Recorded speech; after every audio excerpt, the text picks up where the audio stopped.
A adolescência era chamada de aborrecência, mas parece que os chatos agora são os pais. Então, na verdade, nós sempre fomos. É. E se o seu filho não acha você chato, algo de errado não está certo. Brincadeira. As crianças são diferentes, os jovens são diferentes, os pais são diferentes, personalidade, tudo é diferente. Então, quando a gente vai generalizar pra falar do adolescente, talvez você não enxergue nada do que eu tô falando no seu filho. Talvez realmente seu filho não tenha nada disso. Talvez você não conheça muito bem o seu filho.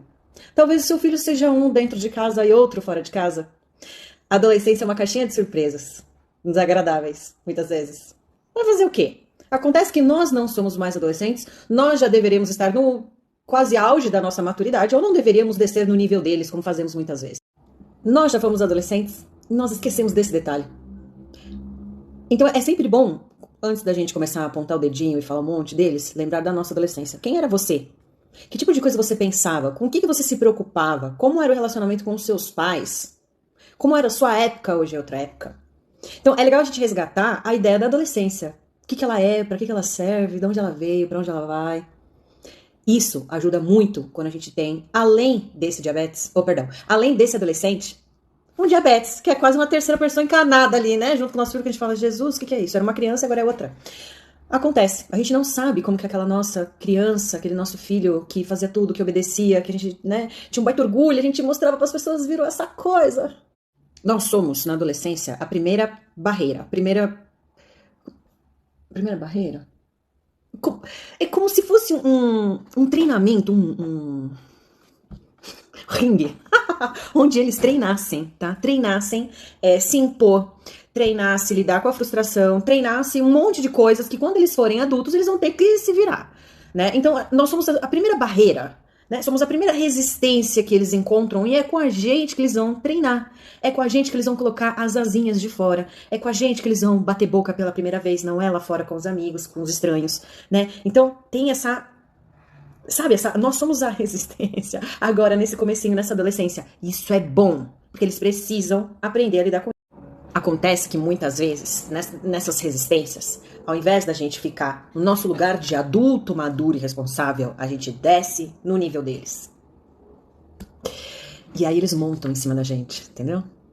Quando tem um diabetes, acontece uma coisa com as mães, né? Os pais. Eu tenho mais contato com mãe, eu tenho muito contato. Cadê vocês, pais? Pelo amor de Deus.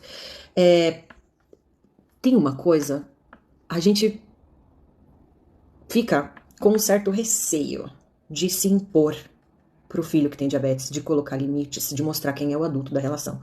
Coisa que com os outros filhos a gente faz, porque a gente tem um baita de um receio, de uma revolta, deles usarem o diabetes contra nós. Então a gente falha, a gente fica frouxo com o adolescente que tem diabetes. Mas isso é papo para outro dia, isso é assunto para outro dia. O que eu quero dizer é que é natural que tenha uma resistência, é natural que eles consigam tirar a gente do prumo, é natural, um monte de coisa é natural. E é natural que nada disso aconteça também, tá? Cada um é um. Então, a gente precisa lembrar qual é o nosso papel de pai, qual é o nosso papel de adulto, o que a gente pode esperar da adolescência. Eles têm milhões de outros problemas na cabeça. Eles estão muito mais preocupados com a aparência, com os pelos, com o corpo, com as emoções, com as sensações, com as interações com as outras pessoas. Eles estão preocupados, talvez, alguns, com vestibular, com emprego, com faculdade. Cara, pais e mães, o diabetes vai estar com eles a vida inteira. Eles não querem saber disso agora. Não quer. E quer saber? Tudo bem. Eles vão ter a vida inteira para carregar isso aí. Deixa as outras coisas serem mais importantes. Por que essas outras coisas são importantes? Porque elas passam. E o diabetes não. Então é importante que eles deem importância para essas coisas próprias da adolescência, que vão passar.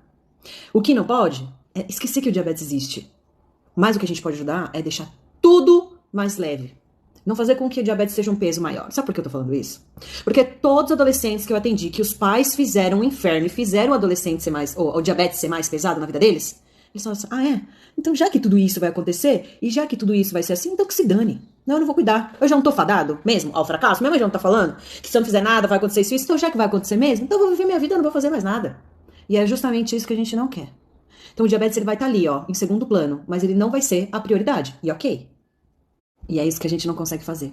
Porque nós, pais, temos o olho lá no futuro. O adolescente é imediatista. Ele não vê o que a gente vê. Primeiro porque aquele cérebro dessa parte aqui que não tá desenvolvida, acha que com ele não vai acontecer nada, entendeu? Que com ele vai ficar tudo bem. Mas a gente que já, deveria ter desenvolvido essa parte, a gente olha lá na frente e fala assim, minha Nossa Senhora, eu sei que o que tá acontecendo aqui hoje vai trazer um reflexo. Só que ele não vai. Ele é do hoje. A gente é do amanhã. Essa incompatibilidade de visões é o que faz a coisa ficar difícil. Porque você tá falando do amanhã, ele tá olhando pro hoje, olhando pra você e falando assim, ai meu Deus. O desafio é pra nós, pais, olharmos pro hoje junto com eles. Entendeu? E pensar nas 24 horas. Então a gente foca no agudo na adolescência. Não é no crônico por enquanto. É no hoje. Um dia de cada vez igual a... E vou cutucar a ferida, hein? Nós adultos também somos imediatistas. Não deveríamos ser, mas somos. A gente não consegue manter uma dieta a longo prazo. A gente não consegue manter os hábitos que a gente gostaria de caminhar, de fazer atividade física. A gente tá o tempo todo se rendendo aos prazeres do presente. Mas a gente quer que o nosso filho seja perfeito. Que ele faça 8 pontas de dedo por dia, que ele conte todo o carboidrato, que ele faça 15 bolos toda vez que entrar comida na boca. A gente não faz pela gente o que a gente quer que eles façam por eles. Bota a mãozinha na consciência, papai e mamãe, e veja que tipo de exemplo você dá em casa. Pode parecer que eles não olham muito pra gente, e às vezes não, mas eles sempre jogam na sua cara exatamente o que nem você faz. Isso aqui acontece comigo aqui direto. Tô falando pra mim também aqui, gente. A gente cobra deles algo que nem a gente faz pela gente. E aí?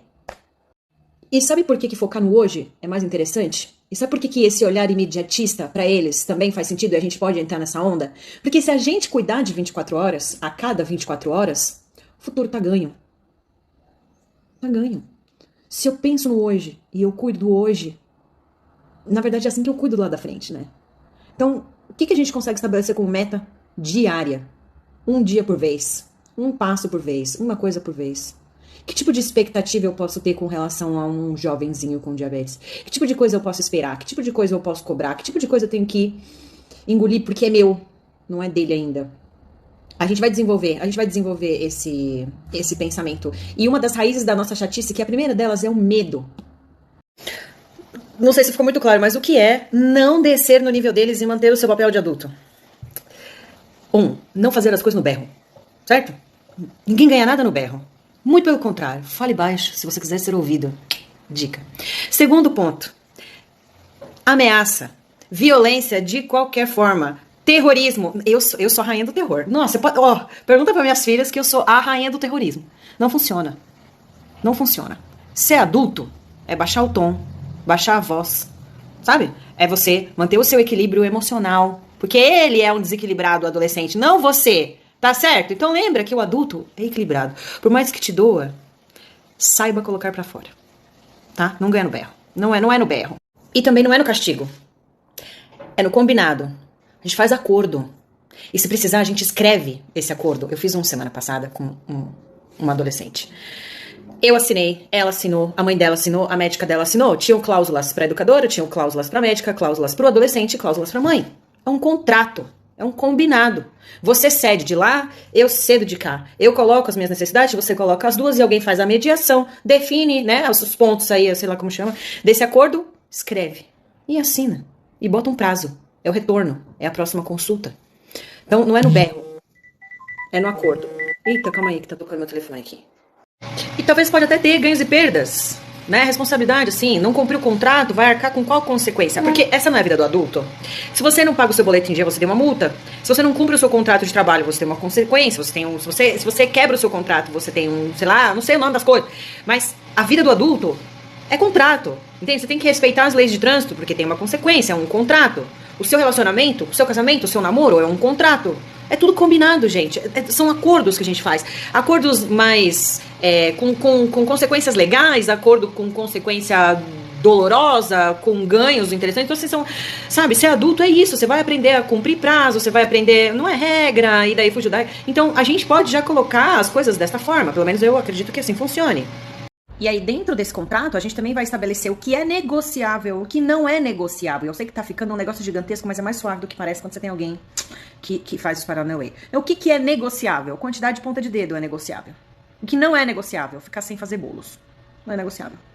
O que é negociável? Fazer ponta de dedo na madrugada. Inegociável, sair sem levar insulina.